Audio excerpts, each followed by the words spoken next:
Good morning!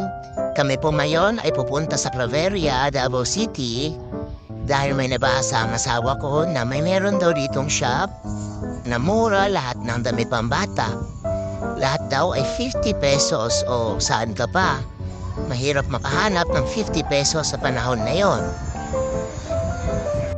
Ang totoo po niyan, wala na kaming balak mamili kasi siyempre mahirap kitain ang pera. Kaso nandito na kami. Kasi si Scarlett nagpabakuna. Kasi kinalmot na naman ang busa. So kailangan ng booster. So ito na nga, nandito na kami.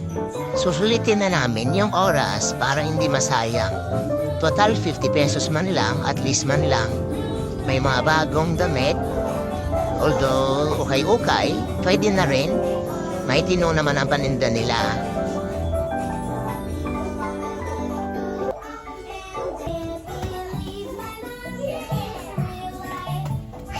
Sa kagandahan pa niyan, yung shop nila, yung mga music, Cocomelon, Wilson the Bass. Kaya tingnan mo si Scarlett, enjoy na enjoy.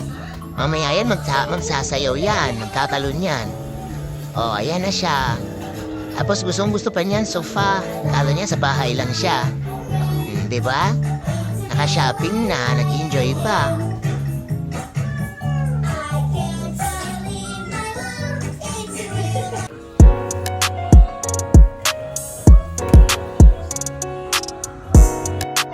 Yan muna for today, guys. Uwi na kami.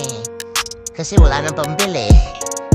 Yan, bit-bit na Scarlett yung pinamili niya. Pati kuya niya, nabilahan din namin mga t-shirt. Thank you!